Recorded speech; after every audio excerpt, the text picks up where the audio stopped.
Kasi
alam nyo ginagawa ko guys.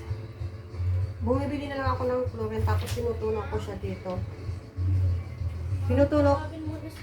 Tinutunaw ko lang siya dito kasi mas tipid yung sunrocks kasi. Yung sunrocks kasi ang mahal ng mga sunrocks ngayon. Kaya bumibili na lang ako ng chlorine para itinutunaw ko na lang.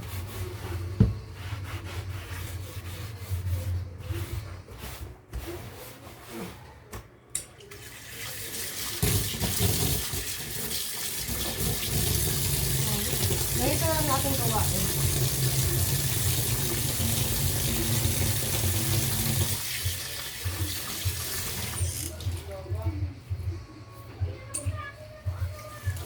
Ayan. Tapos na tayo dito.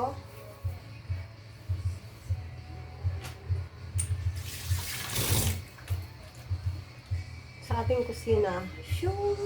Ayan na po siya. Ayan, tapos na tayo dito sa ating lababo. Doon naman tayo sa lamesa natin. Ngayon, ilalagay natin itong ating mga mugs kasi, kumbaga, nakatulong na siya.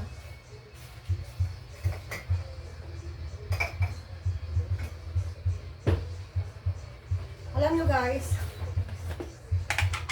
yung mga ginagamit ng anak ko na pag nagbabaon sila, linalabhan ko sila ulit. Tapos, wag okay na, pinapasok ko naman siya dito. Para pag sa pasukan, babaon sila ng sandwich, hindi na ako bibili ulit.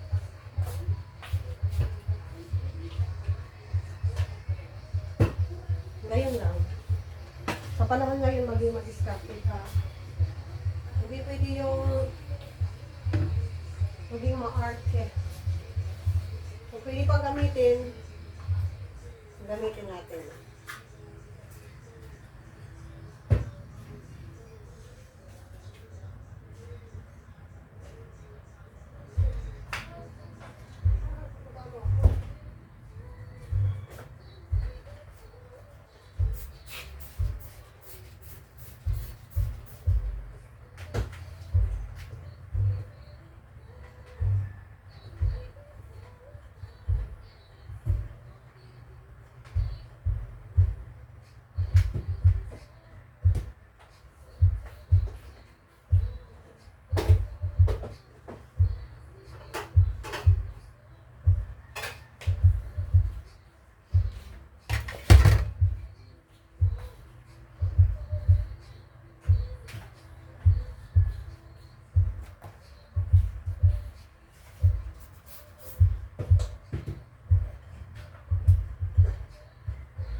Ayan yung ating gawain araw-araw.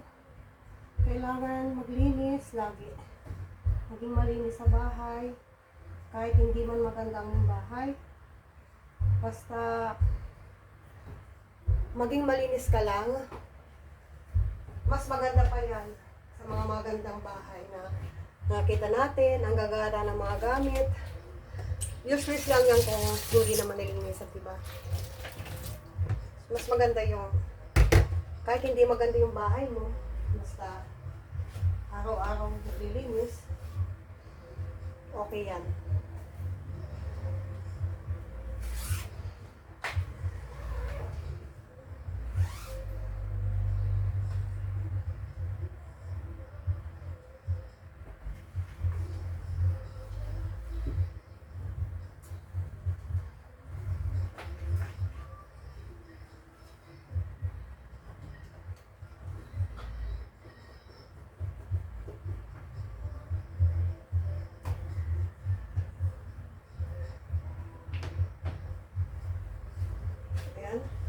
Next na gagawin natin, magbabacuum po tayo dito sa kusina. Tapos magmamap po tayo. Para po magmamap tayo, ay magbabacuum muna tayo, tapos magmamap. At tapos tayo dito sa ating kusina. Patungo naman tayo sa ating sala. Para maglinis ng ating carpet kasi tulad po ng sinabi ko kanina, kahapon madami pumunta dito classmate ang aking anak. Samot-saring pa ang umapak doon sa ating carpet. Kaya kailangan natin maglinis.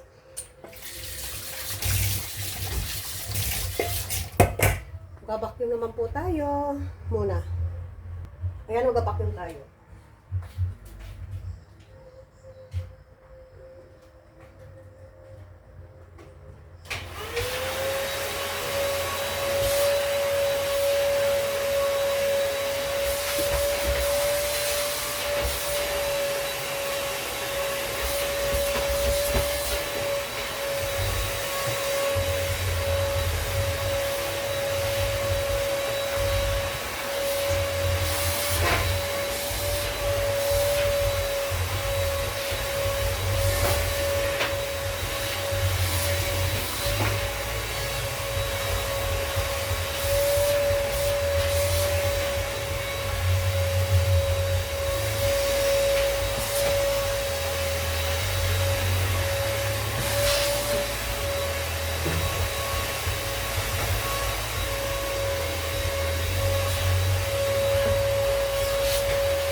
Ayan, next po natin ay magmamap naman po tayo. Ayan po, magmamap tayo. Tapos sprayan po natin siya ng Lysol. Lysol po yung lagay dito. Nakalagay lang siya sa Mr. Mask.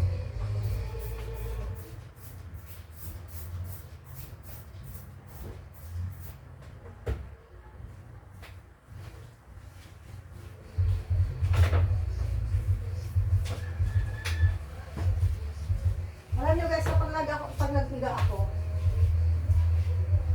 para akong lalagnatin, masama pakiramdam ko yung kapag lala akong naghiga. Mas gusto ko yung kumikilos ako. Pero pag pagod na ako, ayun, hihiga na ako. Pero at least alam ko na malinis na yung aking kapaligiran.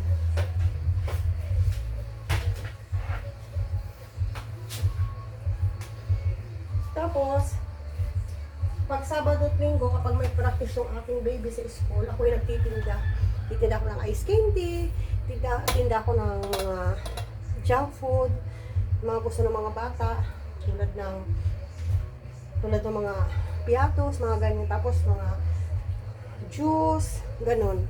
Habang naghihintay ako sa anak ko matapos, habang nagka-practice, half day, nandun ako. Kumikita din ako ng minsan sa loob ng kalahating araw, 1.5, ganyan. Nakaupo lang ako doon sa school. Pero bago ako nagtinda, syempre, nagpaalam ako doon sa nag-ano sa amin, si Ma'am Jean. Nagpaalam ako kung pwedeng magtinda. Pero kapag nagtitinda ako, nagdadala ako ng lagay ng basura. Although, may nandun lang din naman yung basura. At least naka-intact yung basura doon. Malinis, maayos. May plastic. Ganun. Kaya pag may practice yung anak ko, nandun ako nakabantay sa kanya. Kasi yung mga mami ka naman kasi nandoon sila nakabantay din sa anak nila. Ako, habang nagbabantay sa anak ko, nagtitinda ako para may income. Sa panahon ngayon, hindi tayo pwedeng patulog-tulog. Ang hirap ng buhay. Ayan.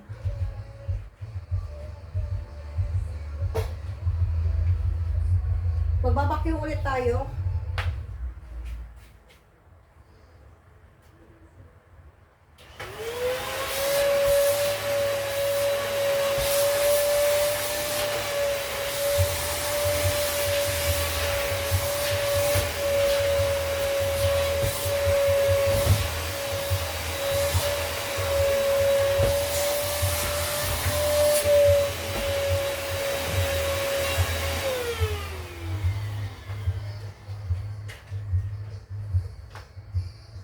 Yan, tapos na tayo sa ating kusina.